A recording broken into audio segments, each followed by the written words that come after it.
আসসালামু আলাইকুম রহমতুল্লাহি অবরকাতুহ। সম্মানিত দর্শক, কেমন চলছে ডক্টর ইউনূসের সরকার? এই সরকার কত বছর থাকবেন? ১৮ মাস নাকি ১৮ বছর? নাকি ডক্টর মোহাম্মদ ইউনূস যতদিন আল্লাহ তাকে হায়াত দান করেন ততদিন তিনি থাকবেন বাংলাদেশের মানুষের মাথার তাজ হয়ে? এখন যারা উপদেষ্টা পরিষদে আছেন তাদের ভবিষ্যৎ কি? বিএনপির ভবিষ্যৎ কি? আওয়ামী লীগের ভবিষ্যৎ কি? নির্বাচন কি আদৌ হবে নাকি হবে না? এরপর এই যে এখন যারা সমন্বয়ক রয়েছেন তারা কি করছেন? আমরা কি তাদের জন্য অপেক্ষা করব? ধরুন এখন তাদের গড় বয়স ৩০ বছর। আমরা যদি ৫ বছর ৭ বছর তাদেরকে সময় দেই, তারা তো এই ৫-৭ বছরে নানাভাবে নানা কিছু শিখে এই দেশ পরিচালনার জন্য উপযুক্ত হবেন। যেহেতু তারা এত বড় একটা বিপ্লব ঘটিয়েছেন, কাজেই সেই বিপ্লব পরবর্তী সরকারে তারাই প্রধানমন্ত্রী হবেন, তারাই মন্ত্রী হবেন এবং আমরা তখন তাদের নেতৃত্বে চমৎকার একটি দেশ পাব এবং সুন্দরভাবে আমরা তসবিহ তাহলিল করে, নামাজ কালাম পড়ে, জীবন অতিবাহিত করে মৃত্যুর পরে জান্নাতে গিয়ে আমরা সুন্দর একটা জীবনযাপন করতে পারবো। এরকম একটা স্বপ্ন নিয়ে আপনি আমি কি অপেক্ষা করতে পারি? সেরকম কি একটি অবস্থা চলছে? নাকি আমরা শঙ্কা অনুভব করব, অস্থিরতায় ভুগব, কিংবা আমরা চিন্তা করব যে কি ছিলাম, কি পেলাম, কি হারালাম এবং কি হারাতে বসেছি? শেখ হাসিনা চলে গিয়েছে আমরা ৫ তারিখে, আগস্ট মাসের ৫ তারিখে ২০২৪ সনে। আমাদের জীবনের শ্রেষ্ঠতম পাওনা ছিল সেই দিন। আমরা সবাই ছিলাম আনন্দ উদ্বেলিত। দীর্ঘদিনের কোষ্ঠকাঠিন্য যদি পরিষ্কার হয়ে যায়, একটা মানুষের কাছে যেমন অনুভূতি লাগে, একটি নারীর সন্তান প্রসব হওয়ার পর সে যখন সদ্য প্রসূত তার সেই চাঁদ মুখের সন্ততিকে সে দেখতে পায় মাতৃকোলে নিয়ে, তার যে অনুভূতি, কিংবা একজন পুরুষ তার সারা জীবনের যে সফলতা যা সে কল্পনা করে, তার ক্যারিয়ার, সেটি যখন সে পেয়ে যায় তখন তার মধ্যে যেরকম একটা অনুভূতি হয়, ১৮ কোটি বাঙালির মনের মধ্যে ৫ তারিখ বিকেলবেলা ঠিক সেরকম একটা অনুভূতি তৈরি হয়েছিল। তারপর যখন এই সমন্বয়করা এলেন আমাদের সামনে, এদের চেহারা, সুরত, নাম, ধাম যা কিছু এসেছে আমাদের সামনে, সব কিছুই আমরা মনে করেছি এগুলো সব সোনার টুকরো। এদের কোনো বিকল্প নেই, এদের সে কোনো ভালো মানুষ এই পৃথিবীতে নেই। এরা আমাদের জন্য জীবন বাজি রেখেছে, এরা আমাদেরকে স্বাধীনতা এনে দিয়েছে, শেখ হাসিনার কবল থেকে আমাদেরকে রক্ষা করেছে, আমরা তাদেরকে মাথায় করে নেচেছি। এখন কি আমরা তাদেরকে নাচতে পারছি মাথায় করে নিয়ে?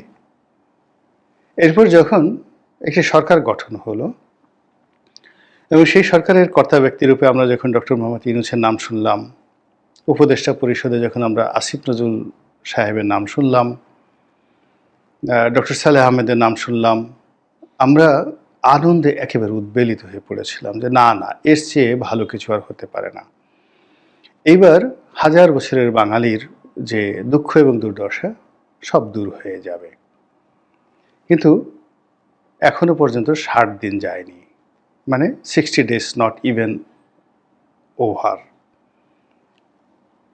আজকে আমি যে ভিডিওটি করছি এটি কবে প্রচারিত হবে আমি জানি না, তবে ডক্টর ইউনূস ৮ তারিখে ক্ষমতা নিয়েছিলেন আগস্ট মাসের। তো সেই দিক থেকে আগস্ট, সেপ্টেম্বর, অক্টোবর মাসের ৮ তারিখে তার ২ মাস পূর্ণ হবে। আমি ভিডিও করছি আজকে অক্টোবর মাসের ৩ তারিখে। কিন্তু এর মধ্যেই আমাদের অনেকের মনে সেই আতঙ্ক দেখা দিয়েছে, যেভাবে সিঁদুরে মেঘ দেখলে অনেক মানুষ ঘর পোড়া গরু ভয় পায় সিঁদুরে মেঘ দেখলে, তা আমরা সেরকম ভয় পাচ্ছি। আমরা অতীতকালে বিভিন্ন মানুষের বিভিন্ন মিষ্টি কথা শুনেছি। এরশাদ সাহেবকে দেখেছি সততার পরাকাষ্ঠা হিসাবে সাইকেলে করে রাষ্ট্রীয় অর্থ বাঁচানোর জন্য তিনি কর্মস্থলে যাচ্ছেন। কি দেবতার মতো মানুষ! তিনি রোজ রাতে স্বপ্ন দেখছেন যে আজ রাতে আমি নামাজ পড়ব বাইতুল মোকাররমে, আজ রাতে নামাজ পড়ব আমি সিলেটে, এবং সেখানে গিয়ে তিনি হাউমাউ করে কান্নাকাটি করে বলছেন যে আমি আপনাদের এখানে এসেছি, আমি স্বপ্ন দেখেছি এই মসজিদে আমি নামাজ পড়ব। এর চেয়ে দেবতা, এর চেয়ে সত্যবাদী মানুষ আর হতে পারে না। আমরা আনন্দ উদ্বেলিত হয়েছিলাম, কিন্তু সে এরশাদ আমাদেরকে কীভাবে কাঁদিয়েছেন আমরা সেটা দেখেছি। শেখ হাসিনা বারবার কেঁদেছেন, আমার বাপ মারা গিয়েছেন, ভাই মারা গিয়েছেন, এ জীবনে আমাদের আর কিছু পাওয়ার নেই, আমি আমার এই জীবনটি আপনাদের জন্য স্বর্গ করব। তিনি আমাদের এই জীবনকে এমনভাবে তার নিজের জীবনকে উৎসর্গ করেছেন যে আমরা সবাই তাকে সব কিছু দিয়েছি, মান সম্মান মর্যাদা প্রেম ভালোবাসা সমর্থন সব দিয়েছি। এরপর আমরা তাকে ভয় পেয়েছি, এতটা ভয় পেয়েছি যে ভয় আমরা এই জমিনে কোনো বিষধর প্রাণীকেও আমরা সেই ভয় পাই না, তাকে আমরা সেই ভয় পেয়েছি। আমরা তাকে অ্যাভয়েড করেছি, দূরে রেখেছি, সব কিছু করেছি, কিন্তু তারও শেষ রক্ষা হয়নি, আমাদেরও শেষ রক্ষা হয়নি। এভাবে আরও অনেক মানুষের কথা বলা যাবে যাদের দ্বারা আমরা ক্ষতিগ্রস্ত হয়েছি, মারাত্মকভাবে ক্ষতিগ্রস্ত হয়েছি। তো সেই দিক থেকে এখন বিশ্ববরেণ্য Nobel laureate doctor Muhammad Yunus তিনি এসেছেন, কিন্তু এর মধ্যে আমরা তার ব্যাপারে ধৈর্য হারিয়ে ফেলেছি। তাকে নিয়ে ট্রল হচ্ছে, একেবারে ছোট শিশুর মুখের উপর তার ছবি দিয়ে বিভিন্ন রকম কার্টুন তৈরি করে সামাজিক মাধ্যমে হিন্দিতে বাংলাতে যে সকল ডায়লগ জুড়ে যে সকল টিকটক ভিডিও ডক্টর মোহাম্মদ ইউনূসকে নিয়ে করা হচ্ছে, এ দৃশ্য দেখা যায় না, এ দৃশ্য দেখা যায় না। আপনি না পারবেন হাসতে, না পারবেন কাঁদতে। ডক্টর ইউনূস সাহেব এটা দেখেছেন কিনা আমি বলতে পারবো না। জনাব আসিফ নজরুল আমাদের সম্মান এবং মর্যাদার যে জায়গাটিতে ছিলেন, তাকে নিয়ে এখন কি হচ্ছে আমি ভাবতেই পারি না। আলী রিয়াজ নামক একজন প্রফেসর রয়েছেন, আমেরিকাতে তিনি শিক্ষকতা করেন। তো এই ভদ্রলোক নিয়েও আমাদের খুব ভালো চিন্তা ছিল যে এই মুহূর্তে তাকে একটা দায়িত্ব দেওয়া হয়েছে, অমনি জনগণ বিক্ষুব্ধ হয়ে পড়েছেন, নানা রকম নেতিবাচক কথা বলছেন উপদেষ্টা মণ্ডলীদের নিয়ে, বলছেন এরা কেউ বুড়া, এদের এটা নাই ওটা নাই, এ সকল। এই যে মানুষ যে নেতিবাচক কথাবার্তা বলছে, এর মূল কারণটা হলো যে মানুষ এখনো পর্যন্ত আশা জাগা নিয়ে কোনো সফলতা এই বর্তমান সরকারের কাছ থেকে পায়নি। তো যেহেতু গত 2 মাস পার হয়ে গেল এবং এই 2 মাসের মধ্যে আপনি 2টো আনন্দদায়ক খবর দিতে পারেননি, 2টো আশা জাগা নিয়ে কর্মকাণ্ড করতে পারেননি, মানুষের সঙ্গে এমন কোনো সম্পর্ক করতে পারেননি যার কারণে আপনাকে বিশ্বাস করা যায়, আশা করা যায় যে আপনি আরও 5 বছর চালালে আমরা শান্তিতে থাকব। এর কারণ হলো মর্নিং শোজ দ্য ডে। যখন একটা মানুষের শুরুটা হয় চমৎকারভাবে, যেমন ধরুন হুমায়ুন আহমেদের যে বিখ্যাত দেয়াল উপন্যাস, আপনি সেখানে পড়ে দেখবেন শহীদ প্রেসিডেন্ট জিয়াউর রহমান যে সময়টিতে ক্ষমতায় এলেন, ক্ষমতায় আসার সঙ্গে সঙ্গে প্রকৃতি অবারিতভাবে তাকে সহযোগিতা করা শুরু করলো। তার জমানাতে অতিবৃষ্টি হয়নি, বন্যা হয়নি, মারাত্মক কোনো প্রাকৃতিক বিপর্যয় দেখা দেয়নি। কৃষকের গোয়াল ভরা ধান ছিল, গোয়াল ভরা গরু ছিল, গোলা ভরা ধান ছিল, পুকুর ভরা মাছ ছিল। মানুষ যে কাজে হাত দিয়েছে প্রকৃতি সেখানেই সাহায্য করেছে। আর ডক্টর মোহাম্মদ ইউনূস আসার সঙ্গে সঙ্গে একটার পর একটা প্রাকৃতিক বিপর্যয়, ঢাকা শহর বারবার ডুবে যাচ্ছে, চট্টগ্রাম ডুবে যাচ্ছে, ফেনী ডুবে যাচ্ছে, কক্সবাজার ডুবে যাচ্ছে, বরিশাল পটুয়াখালী থেকে শুরু করে দক্ষিণ বেল সাতক্ষীরা, তারপর খুলনা কয়রা, এই সকল এলাকা ডুবে যাচ্ছে, ফসল হানি হচ্ছে, বন্যা থেকে শুরু করে নানা রকম দৈব দুর্বিপাক মানুষের জীবনকে তছনছ করে ছেড়ে দিচ্ছে। এই যে সিগন্যাল, প্রকৃতির সিগন্যাল, ইট মিনস আগামী দিনগুলো ভালো যাবে না। এটা বোঝার জন্য খুব বেশি পাণ্ডিত্য দরকার হয় না। আল্লাহ রাব্বুল আলামিন যখন কোনো জাতিকে, কোনো ব্যক্তিকে সম্মানিত করতে চান এবং কোনো একটি সুসংবাদ দিতে চান, সকালবেলায় সেই লোকের মনের মধ্যে সেই ধরনের একটা শুভ লক্ষণ ফুটে ওঠে, মন ফুরফুরে হয়ে যায়। তা আমরা জনগণ হিসেবে আমাদের মন ফুরফুরে অবস্থায় দেখতে পাচ্ছি না, আর যারা আমাদেরকে এই মুহূর্তে শাসন করছেন তাদের মধ্যেও এরকম ফুরফুরে মেজাজ দেখতে পাচ্ছি না, বরং কথায় কথায় তারা মেজাজ হারিয়ে ফেলছেন, চোখ গোল গোল করে ফেলছেন, মুখের হাসি চলে যাচ্ছে, বিভিন্ন সাংবাদিকদের প্রশ্নে, এবং তারা জীবনে যে কাজটি করেননি সেই কাজ করছেন, এখন উলটপালট বা উল্টাপাল্টা বক্তব্য দিচ্ছেন।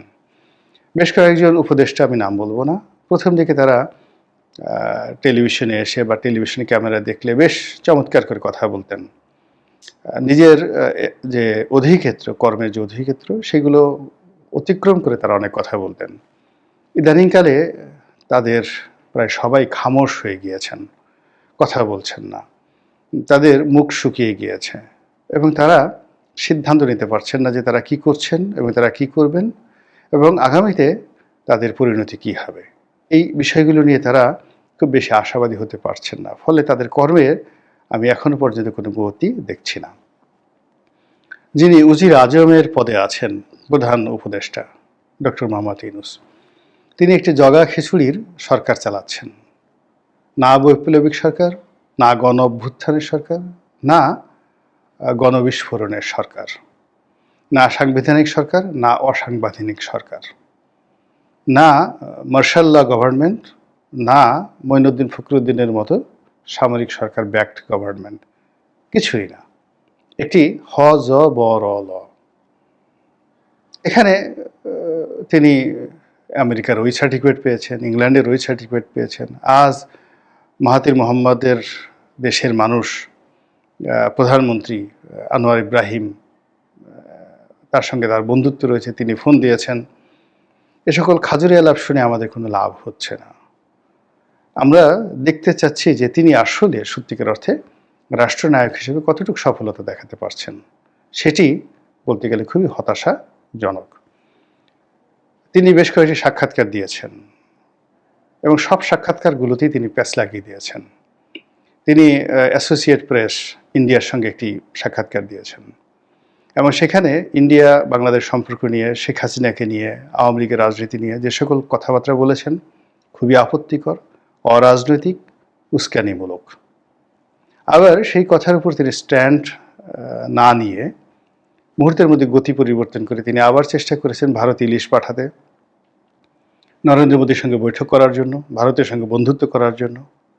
ফলে তার আগের যে বক্তব্য সেটা তার জন্য বুমেরাং হয়ে পড়েছে, আর পরে যেটি বলেছেন সেটাও তার জন্য বুমেরাং হয়ে পড়েছে।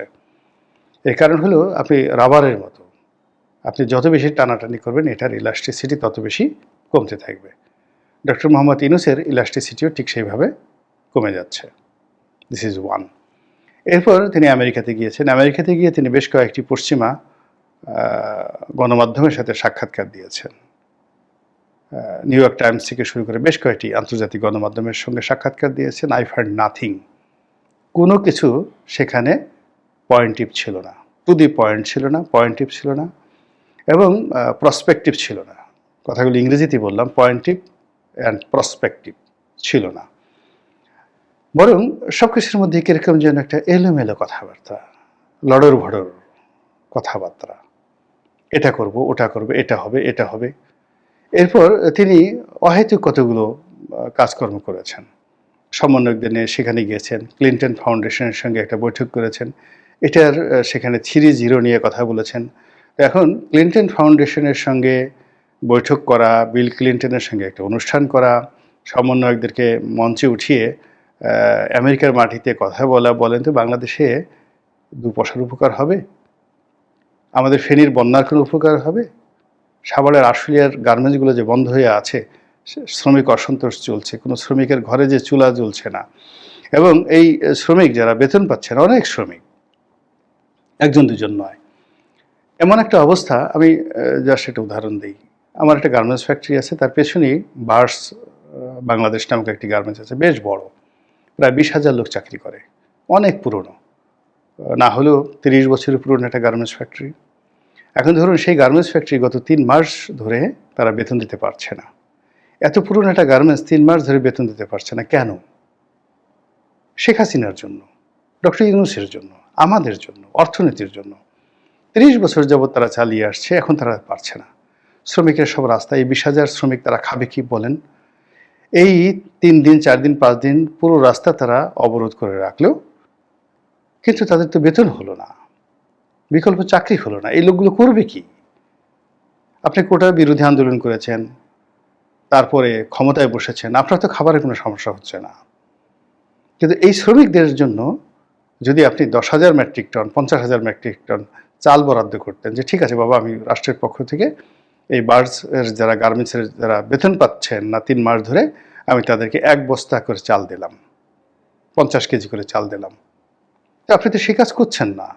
সেই কাজ না করে কি করলেন, বার্ডসের মালিককে গ্রেপ্তার করেছেন। মালিকের গ্রেপ্তার করার পর তো মালিক বেঁচে গেল, ব্যাংকের গুতানি খাচ্ছেন তিনি, শ্রমিকদের গুতানি খাচ্ছেন। তারপর বিদ্যুৎ বিভাগের, কেননা তিনি শুধুমাত্র শ্রমিকদের যে বেতন সেটা তো না, গিয়ে দেখেন গ্যাসের বিল দিতে পারেননি, বিদ্যুতের বিল দিতে পারেননি, আরও অনেক বিল তার বাকি আছে। তো এই যে ব্যবসা বাণিজ্যে অচল অবস্থা, এভাবে আশুলিয়ার বড় বড় আশুলিয়া, গাজীপুর, সাভার, হেমায়েতপুর, এই সকল এলাকার বড় বড় ফ্যাক্টরি, এক একটাতে 10,000, 20,000, 50,000 লোক চাকরি করে। এই ফ্যাক্টরিগুলোতে শ্রমিক অসন্তোষ, এইগুলো নিয়ে আপনার কোনো মাথা ব্যথা নেই। আপনি 3-0 নিয়ে কাজ করছেন। 3-0-র 1 নম্বর জিরো কি, কোনো মানে বেকার লোক থাকবে না। আরে বাবা, আপনি ক্ষমতায় ঢোকার সাথে সাথে বেকারের সংখ্যা বাংলাদেশে না হলেও 5% বেড়ে গেল, সঙ্গে সঙ্গে 5% বেড়ে গেল। আপনি বাংলাদেশে বেকারের সংখ্যা বাড়িয়ে দিলেন 5%, আর সারা দুনিয়াতে গিয়ে আপনি লেকচার দিচ্ছেন যে আপনি সেই বেকার সমস্যার সমাধান করবেন, এটা জিরোতে নিয়ে আসবেন। 3-0, কোনো কর্মহীন লোক থাকবে না। এর মতো ঠাট্টা, এর মতো মস্কারা, এর মতো চুলকানি, এর মতো খাউজেনি, এগুলো আছে বলেন? এই সমস্ত কি হচ্ছে? এই সমস্যাগুলো আপনাকে সমাধান করতে হবে। সমাধান করতে পারলে করেন, আর না হলে আসসালামু আলাইকুম, তাড়াতাড়ি চলে যান, 1 মিনিট দেরি করবেন না। এর কারণ হলো যে যত বেশি দেরি করবেন আপনার এই অযোগ্যতা তত বাড়তে থাকবে, আমরা তত বিপদে পড়ব, মুসিবতে পড়ব। যার যে কাজ তাকে সেই কাজ করা উচিত। কোকিলের কাজ কোকিল করবে, কাকের কাজ কাক করবে, তারপর গন্ডারের কাজ গন্ডার করবে, বাঘের কাজ বাঘ করবে, শিয়ালের কাজ শিয়াল করবে। আপনার কাজ হলো মাইক্রো ক্রেডিট নিয়ে কাজ করা। আপনার কাজ হলো সারা দুনিয়াতে মানুষকে স্বপ্ন দেখা, 3-0 নিয়ে গল্প করা।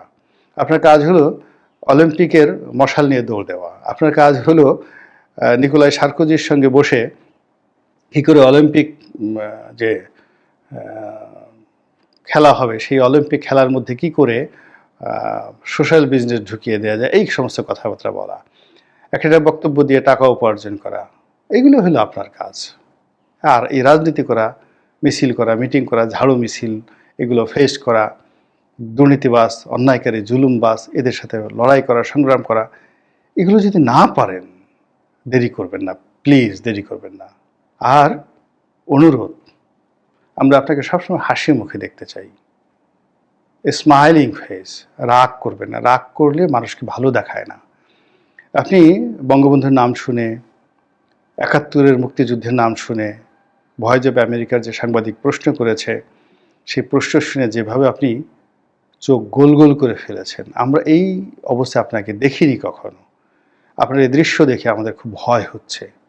এর কারণ হলো, যারা নরম মানুষ তারা যদি রাগ হয়ে যায়, যারা দুর্বল মানুষ তারা যদি প্রতিহিংসা চরিতার্থ করতে চায়, সেটা খুবই ভয়ঙ্কর হয়, মারাত্মক ভয়ঙ্কর হয়। কাজেই আপনি দয়া করে চোখ গোল গোল করবেন না। মুখের যে পেশি, মাংসপেশি, এটিকে দয়া করে শক্ত করবেন না। আমরা আপনাকে ভালোবেসে, সম্মান দিয়ে, মর্যাদা দিয়ে লালন করছি, পালন করছি। আমাদের এই অসংখ্য দরিদ্র মানুষ যারা আপনার গ্রামীণ ব্যাংকের সদস্য ছিল, যারা আপনার টাকা দিতে না পেরে অনেক আত্মহত্যা করেছে, কিন্তু আপনার বদনাম করেনি, আপনার বিরুদ্ধে একটা মামলা দেয়নি। আপনার ম্যানেজাররা, গ্রামীণ ব্যাংকের কর্মকর্তারা লোন না পেয়ে অনেকের বাড়ি ঘর তছনছ করে ছেড়ে দিয়েছে, অনেকের পরিবার তছনছ করে ছেড়ে দিয়েছে, কিন্তু কেউ, কোনো পরিবেশবিদ, কোনো আইনজীবী, কেউ কখনো আপনার বিরুদ্ধে একটা মামলা করেনি। কিন্তু এই ঘটনা ঘটেছে শুধুমাত্র হুজুর যারা আছে তারা আপনাকে, আপনার সুদ গ্রহণ করা বা এই আপনি মেয়েদেরকে একটু বেপর্দা করেছেন, এইগুলো নিয়ে একটু ওয়াজ নসিহত করেছি, এতটুকু পর্যন্ত। কিন্তু আমরা এর বাইরে সবসময় আপনাকে সম্মান করেছি, এবং এই কর্মকাণ্ড সারা দুনিয়ায় দেখেই কিন্তু আপনি নোবেল পুরস্কার পেয়েছেন। আর নোবেল পুরস্কার পাওয়ার পর আপনারও মনে হয়েছে যে আপনি পৃথিবী চালাতে পারেন, সারা দুনিয়া থেকে আপনি এই 3-0 থিওরি অনুযায়ী সব কিছু দূর করতে পারেন, আপনি সামাজিক ব্যবসা বাণিজ্য করতে পারেন, মানুষের মধ্যে দেবত্ব ছড়িয়ে দিতে পারেন, কেউ লাভের জন্য কোনো কাজ করবে না, বিনার স্বার্থে কেবল সোশ্যাল বিজনেস করবে। তো আপনি এই যে প্রচার করছেন, সেই প্রচারের প্রেক্ষিতে আমাদের মনে হয়েছে আপনি দেবতা। তো দেবতা কখনো রাগ করে না, দেবতা কখনো মেজাজ হারিয়ে ফেলে না, দেবতা হাসে এবং দেবতা স্থিরভাবে নির্ভুল সিদ্ধান্ত নেয়। আল্লাহ আপনাকে হেদায়েত দান করুন এবং হেফাজত করুন। আসসালামু আলাইকুম ওয়া রাহমাতুল্লাহি ওয়া বারাকাতুহু।